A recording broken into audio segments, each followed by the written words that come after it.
जय श्री कृष्णा, राधे राधे। आप सभी भक्तों का आपके अपने YouTube चैनल श्री कृष्ण दीवानी में हार्दिक स्वागत है।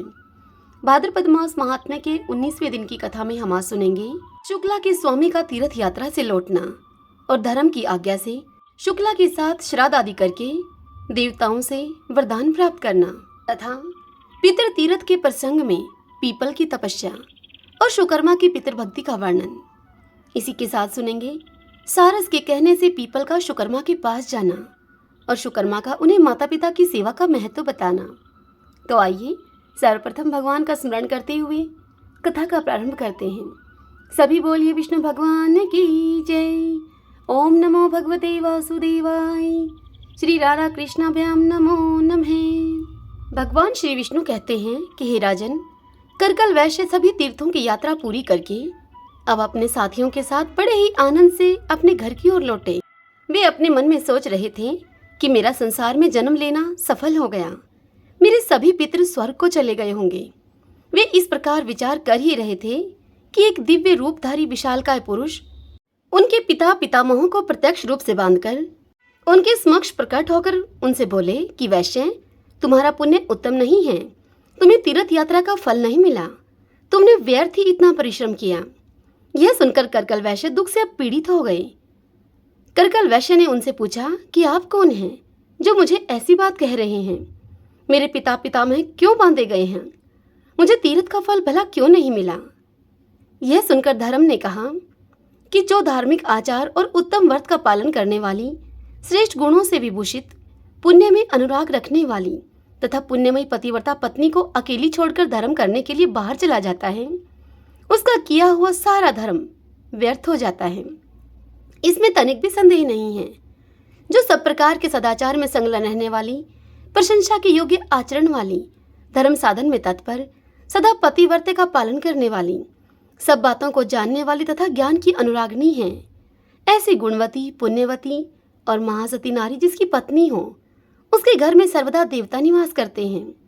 पितृ भी उसके घर में रहकर निरंतर उसके यश की कामना करते रहते हैं। गंगा आदि पवित्र नदियां, सागर, यज्ञ, गौ, ऋषि तथा संपूर्ण तीर्थ भी उस घर में मौजूद रहते हैं। पुण्यमयी पत्नी के सहयोग से गृहस्थ धर्म का पालन अच्छे ढंग से होता है। इस भूमंडल में गृहस्थ धर्म से बढ़कर दूसरा कोई धर्म नहीं है।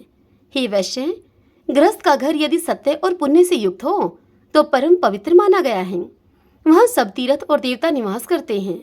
गृहस्थ का सहारा लेकर सभी प्राणी जीवन को धारण करते हैं। गृहस्थ आश्रम के समान दूसरा कोई उत्तम आश्रम मुझे दिखाई नहीं देता। जिसके घर में साध्वी स्त्री होती है, उसके यहाँ मंत्र, अग्निहोत्र, संपूर्ण देवता, सनातन धर्म तथा दान एवं आचार सभी मौजूद रहते हैं। इसी प्रकार जो पत्नी से रहित है, उसका घर जंगल के समान है। वहाँ किए हुए यज्ञ तथा भांति भांति के दान सिद्धिदायक नहीं होते।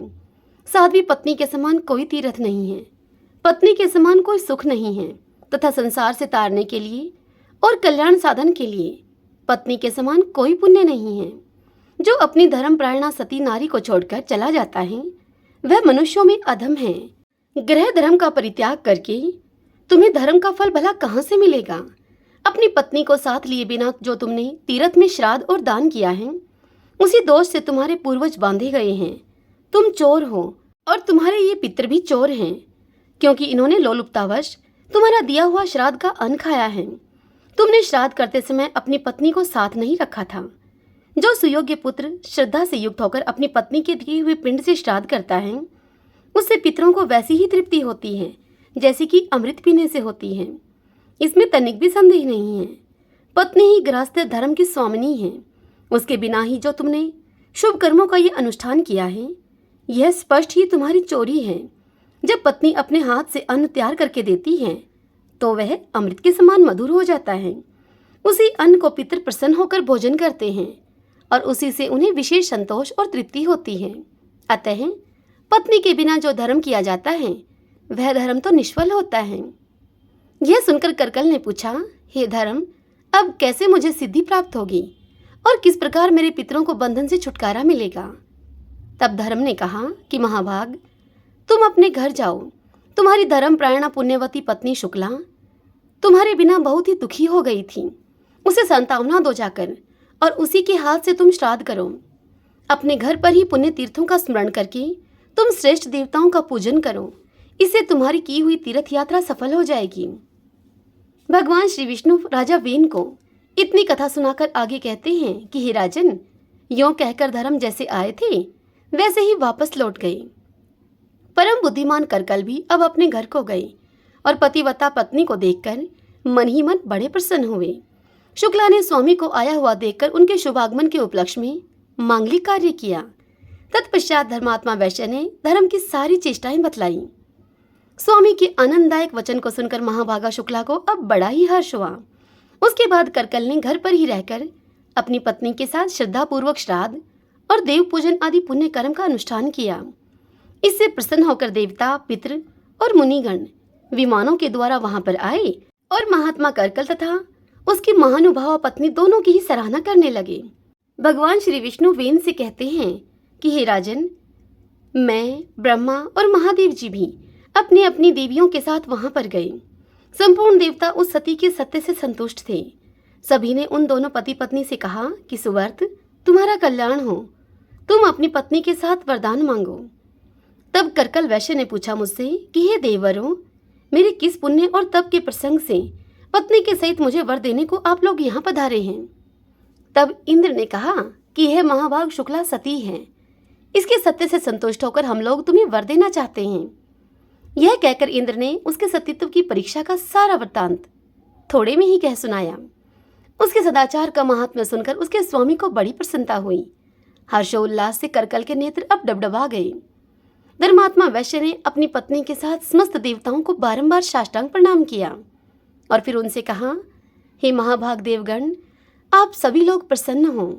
तीनों सनातन देवता ब्रह्मा, विष्णु और शिव हम पर संतुष्ट हों तथा अन्य जो पुण्य आत्मा ऋषि मुझ पर कृपा करके यहाँ पर पधारे हैं वे भी प्रसन्नता प्राप्त करें।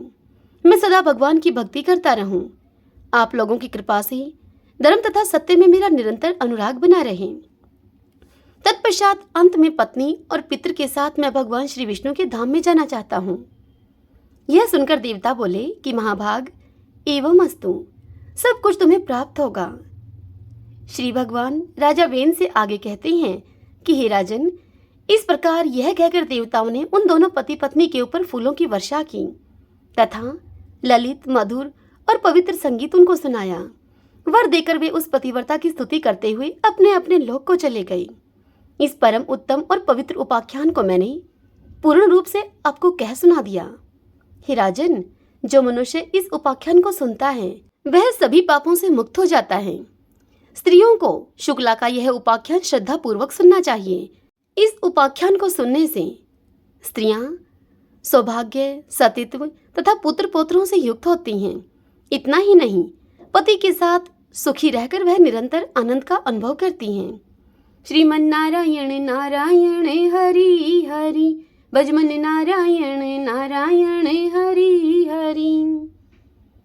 इतनी कथा सुनकर राजा वेन कहते हैं श्री भगवान से कि हे भगवान, आपने सभी तीर्थों में उत्तम भार्या तीर्थ का वर्णन किया। आप पितरों को तारने वाले पितृ तीर्थ का मुझसे वर्णन कीजिए। तब भगवान श्री विष्णु ने कहा कि राजन, परम पुण्य में कुरुक्षेत्र में कुंडल नाम के एक ब्राह्मण रहा करते थे। उनके सुयोग्य पुत्र का नाम था शुकर्मा। शुकर्मा के माता और पिता दोनों ही अत्यंत वृद्ध, धर्माज्ञ और शास्त्रवेता थे। शुकर्मा को भी धर्म का पूर्ण ज्ञान था। वे श्रद्धा युक्त होकर बड़ी भक्ति के साथ दिन रात माता पिता की सेवा में लगे रहा करते थे। उन्होंने पिता से ही संपूर्ण वेद और अनेक शास्त्रों का अध्ययन किया। वे पूर्ण रूप से सदाचार का पालन करने वाले, जितेंद्रिय और सत्यवादी थे। अपने ही हाथों माता पिता का शरीर दबाते, उनके पैर धोते और उन्हें स्नान भोजन आदि कराते थे। हे राजेंद्र, शुकर्मा स्वभाव से ही भक्ति पूर्वक माता पिता की परिचर्या करते और सदा उन्हीं के ध्यान में लीन रहा करते थे। उन्हीं दिनों कश्यप कुल में उत्पन्न एक ब्राह्मण थे जो कि पीपल नाम से प्रसिद्ध थे। वे ब्राह्मण सदा ही धर्म कर्म में लगे रहा करते थे और इंद्रिय संयम, पवित्रता तथा मनोनिग्रह से संपन्न थे। एक समय की बात है, वे महामना बुद्धिमान ब्राह्मण पीपल दशारण्य में जाकर ज्ञान और शांति के साधन में तत्पर होकर तपस्या करने लगे। उनकी तपस्या के प्रभाव से आसपास के समस्त प्राणियों का पारस्परिक वैर विरोध शांत हो गया। वे सब वहां एक पेट से पैदा हुए भाइयों की भांति हिल मिलकर रहते थे। पीपल की तपस्या देखकर मुनियों तथा इंद्र आदि देवताओं को भी बड़ा ही विस्मय हुआ। देवता आपस में कहने लगे कि अहो, इस ब्राह्मण की तपस्या कितनी तीव्र है, कैसा मनोनिग्रह है और कितना इंद्रिय संयम है। मन में विकार नहीं है, चित्त में उद्वेग नहीं, काम क्रोध से रहित हूँ।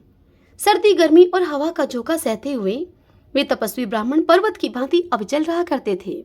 ऐसी अवस्था में पहुंचकर उनका चित्त एकाग्र हो गया। वे ब्रह्मा के ध्यान में तन्मय थे। उनका मुख कमल प्रसन्नता से खिल उठा था। वे पत्थर और काठ की भांति निचेष्ट तथा सुस्थिर दिखाई देते थे। धर्म में उनका अनुराग था। तब से शरीर दुर्बल हो गया था और हृदय में पूर्ण श्रद्धा थी। इस प्रकार उन बुद्धिमान पीपल ब्राह्मण को तपस्या करते हुए अब 1000 वर्ष बीत गए। वहां बहुत सी चींटियों ने मिलकर मिट्टी का ढेर लगा दिया। उनके ऊपर बाम्बी का विशाल मंदिर सा बन गया। काले सांपों ने आकर उनके शरीर को लपेट लिया। भयंकर विष वाले सर्प उन उग्र तेजस्वी ब्राह्मण को डस लेते थे, किंतु जहर उनके शरीर पर गिर जाता था। उनकी त्वचा को भेद कर भीतर नहीं फैलने पाता था। उनके संपर्क में आकर सांप स्वयं ही शांत हो जाते थे। उनकी देह से नाना प्रकार की तेजमयी लपटें निकलती दिखाई देती थीं। पीपल ब्राह्मण तीनों काल तप में प्रवृत्त रहा करते थे। वे 3000 वर्षों तक केवल वायु पीकर रह गए। तब देवताओं ने उनके मस्तक पर फूलों की वर्षा की और कहा, महाभाग, तुम जिस जिस वस्तु को प्राप्त करना चाहते हो वह सब निश्चय ही प्राप्त होगी। तुम्हें समस्त अभिलषित पदार्थों को देने वाली वह सिद्धि स्वतः ही प्राप्त हो जाएगी। यह वाक्य सुनकर महामना पीपल ने भक्तिपूर्वक मस्तक झुकाकर समस्त देवताओं को प्रणाम किया और बड़े ही हर्ष में भरकर उनसे कहा कि देवताओं, यह सारा जगत मेरे वश में हो जाए, ऐसा वरदान दीजिए। मैं विद्याधर होना चाहता हूँ। एवं अस्तु कहकर देवताओं ने उन ब्राह्मण को अभिष्ट वरदान प्रदान किया और अपने अपने स्थान को चले गए। इतनी कथा सुनाकर भगवान श्री विष्णु आगे कहते हैं राजा वेन से कि हे राजेंद्र, तभी से द्विश्रेष्ठ पीपल विद्याधर का पद पा गए और अपनी इच्छा के अनुसार विचरते हुए सर्वत्र सम्मानित होने लगे। एक दिन महातेजस्वी पीपल ने विचार किया कि देवताओं ने मुझे वर दिया है कि संपूर्ण विश्व तुम्हारे वश में हो जाएगा, अतः उसकी परीक्षा करनी चाहिए। यह सोचकर वे उसे आजमाने को तैयार हुए। जिस जिस व्यक्ति का वे मन में चिंतन करते वही वही उनके वश में हो जाता था। इस प्रकार जब उन्हें देवताओं की बात पर विश्वास हो गया तब वे अहंकार के वशीभूत होकर सोचने लगे कि मेरे समान श्रेष्ठ पुरुष इस संसार में दूसरा कोई नहीं है। पीपल जब इस प्रकार की भावना करने लगे तब उनके मन का भाव जानकर एक सारस ने उनसे कहा कि ब्राह्मण, तुम भला ऐसा अहंकार क्यों कर रहे हो? मैं ही सबसे बड़ा हूँ। मैं तो ऐसा नहीं मानता कि सबको वश में करने की सिद्धि केवल तुम्ही को प्राप्त हुई है। हे पीपल, मेरी समझ में तुम्हारी बुद्धि मूढ़ है। तुम प्राचीन तत्व को नहीं जानते। तुमने 3000 वर्षों तक तप किया है, इसी का तुम्हें गर्व है, फिर भी तुम यहाँ मूढ़ ही रह गए। कुंडल के जो सुकर्मा नामक पुत्र है वे विद्वान पुरुष हैं, उनकी बुद्धि उत्तम है, वे अवार्चिन तथा प्राचीन तत्व को जानते हैं। हे पीपल, तुम कान खोलकर सुन लो। संसार में सुकर्मा के समान महाज्ञानी दूसरा कोई नहीं है।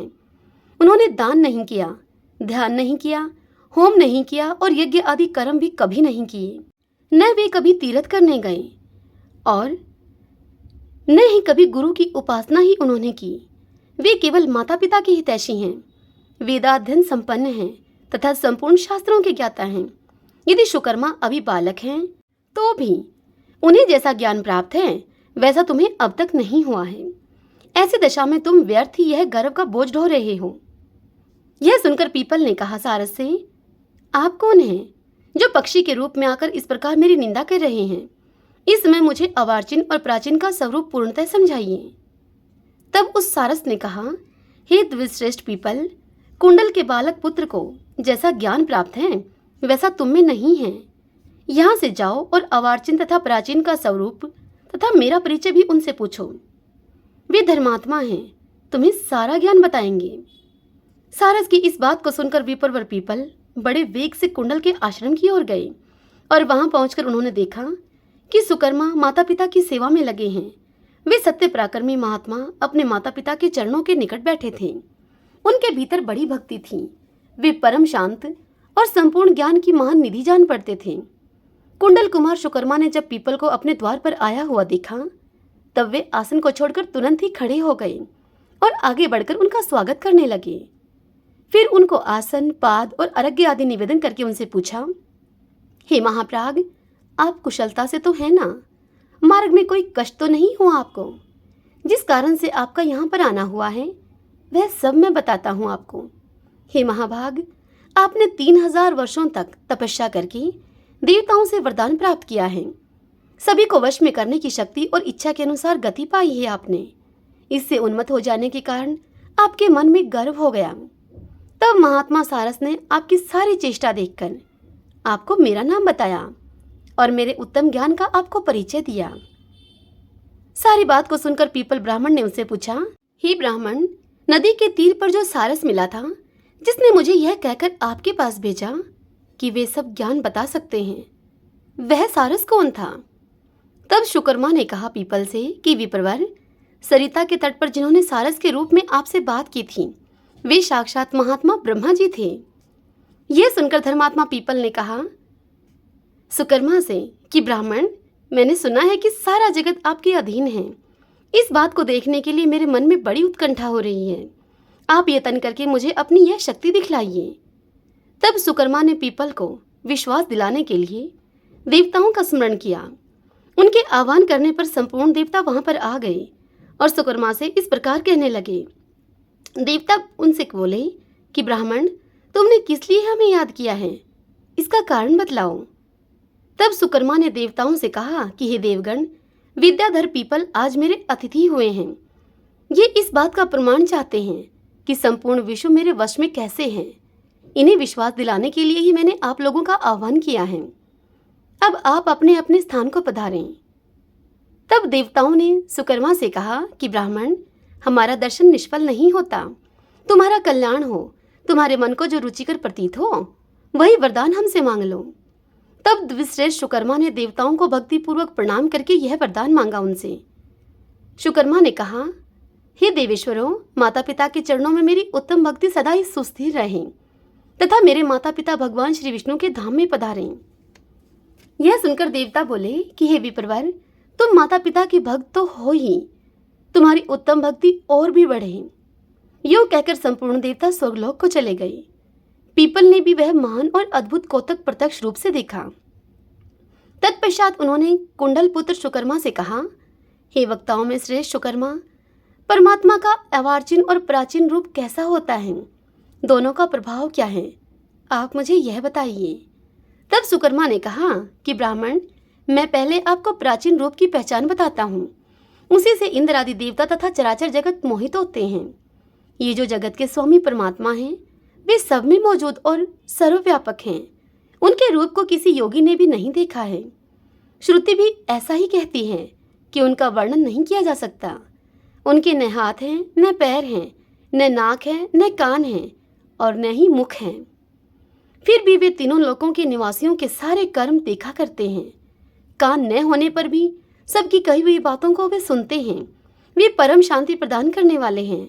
हाथ न होने पर भी वे काम करते हैं और पैरों से रहित होकर भी सभी ओर दौड़ते हैं। वे व्यापक, निर्मल, सिद्ध, सिद्धिदायक और सभी के नायक हैं। आकाश स्वरूप और अनंत हैं। व्यास तथा मार्कंडेय उनके स्वरूप को जानते हैं। अब मैं भगवान के अवार्चिन रूप का आपसे वर्णन करूंगा। तुम एकाग्रचित होकर सुनो। जिस समय संपूर्ण भूतों के आत्मा प्रजापति ब्रह्मा जी स्वयं ही सबका संहार करके श्री भगवान के स्वरूप में स्थित होते हैं और भगवान श्री जनार्दन उन्हें अपने में लीन करके पानी के भीतर शेषनाग की शैया पर दीर्घकाल तक अकेले सोए रहते हैं, उस समय की बात है। महामुनि मार्कंडेय जी जल और अंधकार से व्याकुल होकर इधर उधर भटक रहे थे। तब उन्होंने देखा कि सर्वव्यापी ईश्वर शेषनाग की शैया पर सो रहे हैं। उनका तेज करोड़ों सूर्यों के समान जान पड़ता है। वे दिव्य आभूषण, दिव्य माला, दिव्य वस्त्र धारण किए हुए योग निद्रा में स्थित हैं। उनका श्री विग्रह बड़ा ही कमनीय है। उनके हाथों में शंख, चक्र और गदा विराजमान हैं। उनके पास ही उन्होंने एक विशालकाय स्त्री को देखा जो कि काली अंजन राशि के समान थी। उसका रूप बड़ा भयंकर था। उसने मुनि श्रेष्ठ मार्कंडेय जी से कहा कि हे महामने, डरो मत। तब उन योगीश्वर ने पूछा कि देवी तुम कौन हो? तब मुनि के इस प्रकार पूछने पर उस देवी ने बड़े ही आदर के साथ कहा मार्कंडेय जी से कि हे ब्राह्मण, जो शेषनाग की शैया पर सो रहे हैं वे भगवान श्री विष्णु हैं। मैं उन्हीं की वैष्णवी शक्ति कालरात्रि हूँ। सुकर्मा ब्राह्मण पीपल को इतनी बात बताकर आगे कहते हैं कि हे पीपल जी, यूं कहकर वह देवी अंतर्ध्यान हो गई और उस देवी के चले जाने पर मार्कंडेय जी ने देखा कि भगवान की नाभि से एक कमल प्रकट हुआ जिसकी कांति स्वर्ण के समान थी। उसी से महातेजस्वी लोक पितामह ब्रह्मा जी उत्पन्न हुए। फिर ब्रह्मा जी से समस्त चराचर प्राणी, इंद्र आदि, लोकपाल तथा अग्नि आदि देवताओं का जन्म हुआ। इस प्रकार मैंने यह अवार्चिन का स्वरूप आपको बतलाया है। अवार्चिन रूप शरीरधारी है और प्राचीन रूप शरीर से रहित है। अतः ब्रह्मा आदि संपूर्ण देवता अवार्चिन हैं। ये लोक भी जो तीनों भुवनों में स्थित हैं अवार्चिन ही माने गए हैं। हे विद्याधर, मोक्ष रूप जो परम स्थान है जिसे परब्रह्मा कहते हैं, जो अव्यक्त अक्षर हंस स्वरूप शुद्ध और सिद्धि युक्त हैं, वह प्राचीन है। इस प्रकार तुम्हारे सामने प्राचीन स्वरूप का मैंने वर्णन किया। इतना सुनकर पिपलाद ने फिर से पूछा, हे सुवर्त, आप अवार्चिन और प्राचीन इन दोनों स्वरूप के विद्वान हैं। तीनों लोकों का उत्तम ज्ञान आप में वर्तमान है, फिर भी मैं आप में तपस्या की पराकाष्ठा नहीं देखता। ऐसे दशा में आपके इस प्रभाव का क्या कारण है? कैसे आपको सभी बातों का ज्ञान प्राप्त हुआ? यह सुनकर सुकर्मा ने कहा कि ब्राह्मण पिपलाद, मैंने यजन याजन, धर्म अनुष्ठान, ज्ञानोपार्जन तथा तीर्थ सेवन कुछ भी नहीं किया। इनके सिवा और भी किसी शुभ कर्म जनित पुण्य का मैंने अर्जन नहीं किया। मेरे द्वारा ऐसा कोई भी पुण्य अर्जन नहीं हुआ। मैं तो स्पष्ट रूप से एक ही बात जानता हूँ और वह है माता पिता की सेवा पूजा। हे पीपल, मैं स्वयं ही अपने हाथ से मेरे माता पिता के चरण धोने का पुण्य कार्य करता हूँ। उनके शरीर की सेवा करता हूँ और उन्हें स्नान और भोजन आदि कराता हूँ। प्रतिदिन तीनों समय माता पिता की सेवा में ही लगा रहता हूँ मैं। जब तक मेरे माँ बाप जीवित हैं तब तक मुझे यह अतुलनीय लाभ मिल रहा है कि तीनों समय मैं शुद्ध भाव से मन लगाकर इन दोनों की पूजा करता हूँ। हे पीपल, मुझे दूसरी तपस्या से क्या लेना है? तीर्थ यात्रा तथा अन्य पुण्य कर्मों का क्या प्रयोजन है? विद्वान पुरुष संपूर्ण यज्ञों का अनुष्ठान करके जिस फल को प्राप्त करते हैं वही फल मैंने अपने माता पिता की सेवा से पा लिया है। जहाँ माता पिता रहते हों वही पुत्र के लिए गंगा, गया और पुष्कर तीर्थ है। इसमें तनिक भी संदेह नहीं है। माता पिता की सेवा से पुत्र के पास अन्य अन्य पवित्र तीर्थ भी स्वयं ही पहुंच जाते हैं। जो पुत्र माता पिता के जीते जी उनकी सेवा करता है उस पुत्र के ऊपर देवता तथा पुण्य आत्मा महर्षि प्रसन्न होते हैं। पिता की सेवा से तीनों लोग संतुष्ट हो जाते हैं। जो पुत्र प्रतिदिन माता पिता के चरणों को पखारता है उससे नित्य प्रति गंगा स्नान का फल मिलता है। जिस पुत्र ने तांबूल, वस्त्र, खान पान की विविध सामग्री तथा पवित्र अन्न के द्वारा भक्ति पूर्वक अपने माता पिता का पूजन किया है वह तो सर्वज्ञ होता है। हे द्विश्रेष्ठ पीपल, माता पिता को स्नान कराते समय जब उनके शरीर से जल के छींटे उछटकर पुत्र के संपूर्ण अंगों पर गिरते हैं उस समय उसे संपूर्ण तीर्थों में स्नान करने का फल होता है। यदि पिता पतित, भूख से व्याकुल, वृद्ध, सब कार्यों में असमर्थ, रोगी और कोढ़ी हो गए हों तथा माता जी की भी वैसी ही अवस्था हो तो उस समय में भी जो पुत्र उनकी सेवा करता है उस पर निसंदेह भगवान श्री विष्णु प्रसन्न होते हैं। वह योगियों के लिए भी दुर्लभ भगवान श्री विष्णु के धाम को प्राप्त होता है। जो किसी अंग से हीन, दीन, वृद्ध, दुखी तथा महान रोग से पीड़ित माता पिता को त्याग देता है वह पापात्मा पुत्र कीड़ों से भरे हुए दारुण नरक में पड़ता है।